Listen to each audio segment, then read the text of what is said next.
କୁଲି ମୁଭିରେ ରଜନୀକାନ୍ତ ଅଛନ୍ତି ବୋଲି ଫିଲ୍ମ ଦେଖିବାକୁ ଯିବେ ବୋଲି ଭାବୁଛନ୍ତି କି? ଯଦି ଭାବୁଛନ୍ତି ଠିକ୍ ଭାବୁଛନ୍ତି, କିଛି ଭୁଲ ଭାବୁନାହାନ୍ତି। ମୁଁ ତ କହିବି ଆପଣମାନେ କୁଲି ମୁଭି ନିହାତି ଦେଖିବାକୁ ଯାଆନ୍ତୁ। କେବଳ ରଜନୀକାନ୍ତ ପାଇଁ ନୁହେଁ, ଆଉ ଜଣେ ମହାନ କଳାକାରଙ୍କ ନାଁ ବର୍ତ୍ତମାନ ଆପଣଙ୍କୁ କହିବାକୁ ଯାଉଛି। ତାଙ୍କ ପରଫର୍ମାନ୍ସ ଦେଖିକି ବିଶ୍ୱାସ କରନ୍ତୁ ରଜନୀକାନ୍ତଙ୍କୁ ମଧ୍ୟ ଆପଣମାନେ ଭୁଲିଯିବେ। ଖାଲି କ'ଣ ଆକ୍ଟିଂ, ତାଙ୍କ ଡ୍ୟାନ୍ସ ଦେଖିକି ଆପଣ ପୁରା ଫିଦା ହେଇଯିବେ। ଭୟଙ୍କର କଳାକାର। ଆଉ ସେଇ ମହାନ କଳାକାରଙ୍କ ନାଁ ହେଉଛି ସୌବିନ ସାହିର। ଆପଣମାନେ ଦେଖିକି ଆଶ୍ଚର୍ଯ୍ୟ ହେଇଯିବେ, ଇଏ ଖାଲି ଆକ୍ଟର ନୁହନ୍ତି, ସିଏ ଏକାଧାରରେ ଦେଖନ୍ତୁ ଆକ୍ଟର, ରାଇଟର, ଡାଇରେକ୍ଟର, ପ୍ରଡ୍ୟୁସର।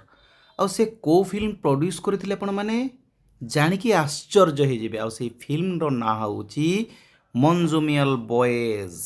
ପୁରା ବ୍ଲକବଷ୍ଟର ଫିଲ୍ମ ଥିଲା ଏଇ ମଞ୍ଜୁମିଆଲ ବଏଜ୍। ଦେଖନ୍ତୁ ପ୍ରଡ୍ୟୁସ୍ଡ ବାଏ ସୌବିନ ସାହିର। ଆଉ ଏଥିରେ ସେ ନିଜେ ମଧ୍ୟ ଅଭିନୟ କରିଛନ୍ତି। କେତେ ବଡ଼ ମହାନ କଳାକାର।